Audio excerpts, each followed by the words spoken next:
O Senhor esteja convosco.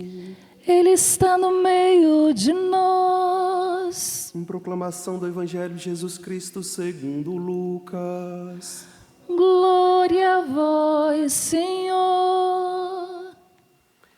Naquele tempo, Jesus dirigiu-se a uma cidade chamada Naim. Com ele iam seus discípulos e uma grande multidão.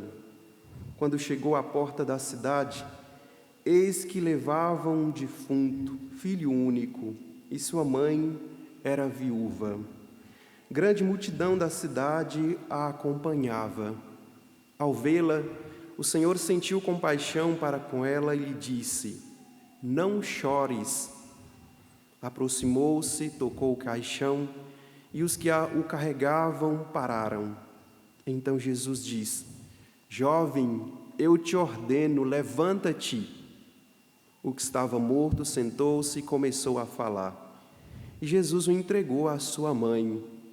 Todos ficaram com muito medo e glorificavam a Deus, dizendo: Um grande profeta apareceu entre nós, e Deus veio visitar o seu povo. E a notícia do fato espalhou-se pela Judéia inteira e por toda a redondeza. Palavra da salvação. Glória a vós, Senhor.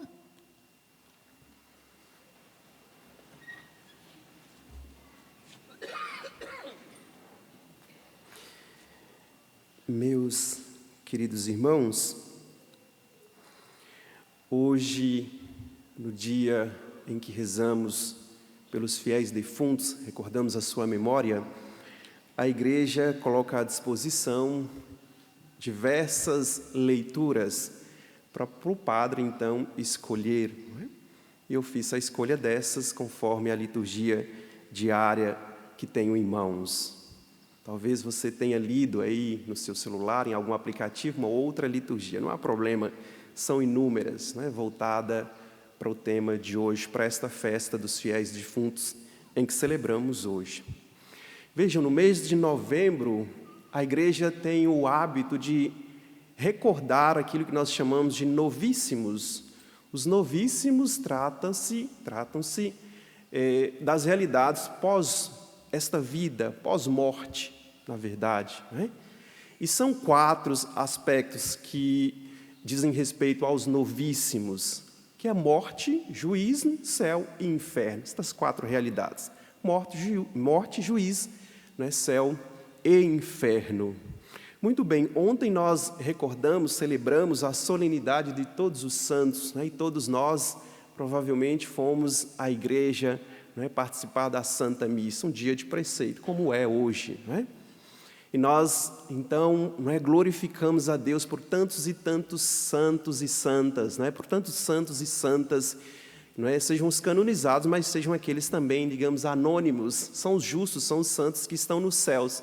Então, o dia de ontem, celebramos de uma vez só todos os santos que se encontram na glória de Deus. E hoje, segundo dia do mês, a Igreja nos recorda os fiéis defuntos e pedem que rezemos por eles. São aqueles que, não se encontrando em uma santidade perfeita, não tendo se purificado totalmente nesse mundo, se encontram no purgatório, passando um tempo de purificação. Já são santos, já estão salvos, a salvação desses já está garantida, só está passando um tempo no purgatório para poder ver a glória de Deus. Em breve nós cremos. E hoje a Igreja abre o seu tesouro, nos concede indulgências plenárias. Nós estamos vivendo aí um ano santo, o ano jubilar. Mas hoje, de forma específica, o ano jubilar, só como toquei nesse assunto, nós, durante todo esse ano, temos recebido as indulgências plenárias. Basta confessar-se, comungar, passar pela Porta Santa, numa das igrejas que tem a Porta Santa, e nós lucramos indulgências em decorrência do ano jubilar. Mas hoje, especificamente, para os fiéis defuntos, para os mortos. Então, a Igreja abre o seu tesouro e nos oferece as indulgências. e nos convida a 3 realidades para lucrarmos as indulgências. Eu poderia falar disso aqui no final, mas falo já no início. Quais são as condições para lucrarmos indulgências e que todos nós aqui, presentes no santuário, aqui você que está em casa, possa lucrar indulgência, até uma obra de misericórdia espiritual. É algo, não é? Se você ama algum ente querido, alguém que faleceu, lucre nesse dia as indulgências plenárias para ele. Nada supera esse presente que você pode dar. Então a igreja nos convida a visitar um cemitério no dia de hoje. Qualquer cemitério, não necessariamente onde tem aquele, ente querido, aquela pessoa que você vai oferecer, as indulgências. Visitar um cemitério, participar da Santa Missa, comungar, esse é o segundo, e, claro, confessar-se. Mas talvez você diga, padre, hoje não estou em condições, hoje eu não posso comungar porque não me confessei. Feito um exame de consciência, me dei conta disso. A igreja nos dá 8 dias, de hoje até o dia 8, até o próximo sábado, nós podemos lucrar indulgência, desde que visitemos o cemitério no dia de hoje e rezemos por aquele fiel defunto. Dito isso, meus queridos, eu entro agora na liturgia da palavra. Vejam bem, o nosso modo de enxergar a morte, ou melhor, o modo cristão de enxergar a morte não é o mesmo modo do mundo enxergar a morte. É diferente. Para o mundo, como vai dizer, o livro das sabedorias, para os injustos, como vai dizer aqui os insensatos, a morte é tragédia, a morte é derrota. Essa é a visão do mundo. Mas qual é a nossa visão cristã? Qual é a reta visão cristã sobre a morte? A morte não é tragédia, a morte não é destruição. A morte é uma passagem para contemplarmos a glória de Deus. Os santos que celebramos hoje, todos eles passaram pela morte. Todos, sem exceção, passaram pela morte. E hoje experimenta a glória, a alegria eterna sem fim. Então vejam, esta é a visão cristã sobre a morte. Eu sei que é um tema que muitos, quando ouve falar a morte, causa até arrepios, medo, tem medo da morte. Tem um ditado por aí que certamente todos vocês conhecem, quem não deve não teme, se está temendo a morte, ora, é preciso reconciliar-se com Deus, é preciso acertar as contas que se deve. Quem deve, quem não deve, melhor não teme, se está devendo, Então veja, meus irmãos, a morte para nós não é causa de desespero, não é causa de medo. Os cristãos nunca encararam a morte como algo desesperador, algo que seja o fim de tudo. Pelo contrário, sabiam que a morte era a passagem necessária, passagem, para ver a face gloriosa de Deus. É assim que nós vivemos. Claro, nós amamos viver, sim ou não? Gostamos de viver. O cristão não anda atrás da morte, pelo contrário, mas ele também não foge da morte como o diabo foge da cruz, desculpa dizer assim. Ele sabe que a morte não é o fim, que a morte para o cristão não é tragédia como para o injusto, pelo contrário, ele sabe que passando por ela verá a face beatífica de Deus, e aquilo que nós ouvimos no Apocalipse, no livro do Apocalipse hoje, é lá na morada de Deus, onde não há mais choro, não há mais luto, não há mais dor, não há mais tristeza. Olha que coisa extraordinária. Os cristãos, há anos, há séculos atrás, lamentavelmente o secularismo, o mundanismo, como dizia o Papa Francisco, tem sido cada vez mais avassalador e tem tirado essa visão dos cristãos. Mas antes os cristãos viviam, e a tal ponto, como nós conhecemos, por exemplo, São Francisco de Assis, lá da Idade Média, São Francisco de Assis chamava a morte de irmã morte. A morte não era uma inimiga, a morte não era vista como tragédia, pelo contrário, irmã morte. E era assim que os cristãos daquele tempo viviam e morriam muito bem. Talvez muitos de vocês aqui já presenciaram né, de mais idade, os mais experientes, os anciãos aqui presentes, e os que nos acompanham de casa, talvez já tenham visto, não é, cristãos morrerem assim muito bem, onde a família se reunia até ali, entregava uma vela na mão e unidos, né, filhos, às vezes netos, rezavam por aquele fiel, por aquele moribundo que fazia a sua passagem serena, sem desespero. É assim que os cristãos viviam. Na Idade Média, quantos cristãos, não é, quando estava doente ali, um moribundo, mandava chamar um sacerdote, mandava chamar um padre, a família, e ali às vezes, né, aquela pessoa que estava para falecer, um pai, uma mãe, até diziam coisas muito importantes, verdadeiros testamentos. E aquilo era guardado, aquilo era levado em consideração e morria num ambiente, num clima de oração. Mas hoje, lamentavelmente, não é? O cenário é outro. O mundo pagão, o mundo que vê na morte a destruição, que vê na morte, não é, puro desespero. Mas não deve ser assim conosco. Nós somos cristãos e cremos na vida eterna. Cremos ou não cremos? Nós cremos na vida eterna. Cremos na vida eterna e sabemos que é para lá que todos nós estamos caminhando. E um dia nos reuniremos à igreja triunfante. Hoje estamos celebrando a igreja padecente, aquela que se encontra no purgatório. Ontem recordamos a igreja triunfante, os santos que veem, como eu dizia, a face gloriosa, a face beatífica de Deus. Então não devemos nos desesperar, não, diante da morte. E devemos sim, eu vejo muitos casais, muitas famílias tratando com os filhos desta realidade da morte. Tem que falar sim com os filhos. Ah, padre, não pode falar da morte, Deus me livre e guarde. Não, tem que... O mundo não ensina coisas desastrosas para os nossos filhos, até mesmo na escola, lamentavelmente, nas universidades. Por que não vamos ensinar as realidades celestes para os nossos filhos? Tem que ensinar, tem que falar da morte, claro, na linguagem das crianças. A criança não quer saber determinadas coisas, até porque ela não tem condições ainda para isso. Mas nós precisamos tratar com os nossos filhos esta realidade, a realidade da morte, as realidades que seguem a morte, o juízo. Olha, meu filho, todos nós, como diz São Paulo lá na segunda carta aos Coríntios, capítulo 10, versículo 5, se não me falha a memória, São Paulo diz que todos nós, um dia, morreremos e nos apresentaremos diante do justo juiz. Olha, meu filho, todos nós um dia vamos prestar conta para Deus. Todos nós um dia vamos nos apresentar diante de Deus.